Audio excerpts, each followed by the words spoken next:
আছে যেখানে আমরা আছি সেখানে, কোরআন নাই যেখানে জান্নাত নাই সেখানে, কোরআন নাই যেখানে আমরা নাই সেখানে। মা বোনদের ঘরে ঘরে যেতে হবে, বিএনপি ঘরে যেতে হবে, আওয়ামী লীগের ঘরে যেতে হবে, জাতীয় পার্টি ঘরে যেতে হবে। আমার আল্লাহ বলছেন সূরা মায়েদা ৬ষ্ঠ পারা ৫৬ নম্বর আয়াত, আমাইয়াতাওয়াল্লাহ, আমি আল্লাহকে যারা বন্ধু হিসেবে গ্রহণ করেছে, ও রাসূলাহু, আমার নবী মুহাম্মদ রাসূল ইসলামকে যারা বন্ধু হিসেবে গ্রহণ করেছে, ওয়াল্লাযীনা আমানু, দাড়িওয়ালা টুপিওয়ালা দেখলে যাদের গায়ে জ্বর আসতো না, ইমানদার তারা প্রাণের বন্ধু হিসেবে গ্রহণ করে, ফাইন্না হিজবাল্লাহ, নিঃসন্দেহে এরা হলো আমার আল্লাহর দল। সুবহানাল্লাহ। কথাকার হুমুল গালিবুন, এরাই বিজয়ী হবে, এরাই বিজয়ী হবে। আমরা কি আল্লাহর দল হয়ে বিজয়ী হতে চাই নাকি পরাজয়ী হতে চাই? আমরা আল্লাহর দল হয়ে বিজয়ী হতে চাই। আল্লাহর দল হয়ে বিজয়ী হতে চাইলে সবাইকে আমাদের আমির সাহেব ডাক্তার শফিকুল ইসলাম হয়ে যেতে হবে।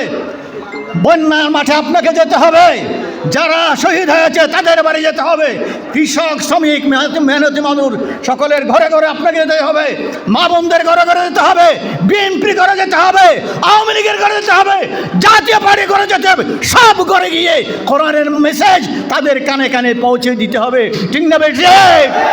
কোরআন আছে যেখানে আমরা আছি সেখানে, কোরআন আছে যেখানে জান্নাত আছে সেখানে, কোরআন নাই যেখানে জান্নাত নাই সেখানে, কোরআন নাই যেখানে আমরা নাই সেখানে।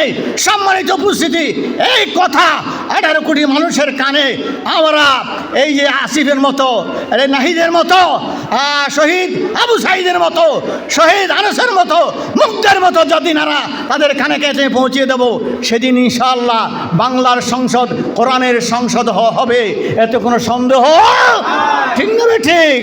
সারা বিশ্বে আওয়াজ উঠে গেছে, আগামী দিনের বাংলার সংসদ কোরআনের সংসদ, ইসলামের সংসদ। ফোর্স হলাম আমরা। যেভাবে নাহিদ, যেভাবে আসিফ, এরা কি করেছে ছাত্র জনতাকে বাংলার রাজপথে ঐক্যবদ্ধ করে, আমাদের পূর্ববর্তী সরকার যারা শুধু এই গদিতে থাকার জন্য শহীদ মতিউর রহমান নিজামী রহমতুল্লাহ আলাই, মুজাহিদ রহমতুল্লাহ আলাই, আল্লামা শহীদ রহমতুল্লাহ আলাই থাকতে থাকার জন্য শহীদ করেছেন 57 জন, বিডিআরকে শহীদ করেছেন থাকতে থাকার জন্য 45 মিনিটের ব্যবধানে। আল্লাহ পাক এই ছাত্রদের আন্দোলনের মুখে তাদেরকে দেশ থেকে বিতাড়িত করেছেন। ঠিক না বেঠি? এইভাবে যদি আমরা মোটামুটি ছাত্র জনতা ঐক্যবদ্ধ করতে পারি, 18 কোটি জনতা কোরআনে ঐক্যবদ্ধ করতে পারি, এদের সোনার দেশ হবে ইনশাআল্লাহ, এতে কোনো সন্দেহ নাই। আল্লাহ পাক সমস্ত দলকে, খেলাফত মজলিস, ইসলামী আন্দোলন, জামাত ইসলামী সহ, আওয়ামী লীগ সহ, বিএনপি সহ সকলকে আল্লাহ পাক কোরআনের প্রতি ঐক্যবদ্ধ হয়ে আল্লাহর দলের শরীক হয়ে কিয়ামতের ময়দানে বিজয়ী দল হিসাবে, জান্নাতের প্রতীক হিসাবে উঠার তৌফিক দাও। আমিন। আমার তৌফিক ইল্লা বিল্লাহ। আসসালামু আলাইকুম ওয়া রাহমাতুল্লাহ।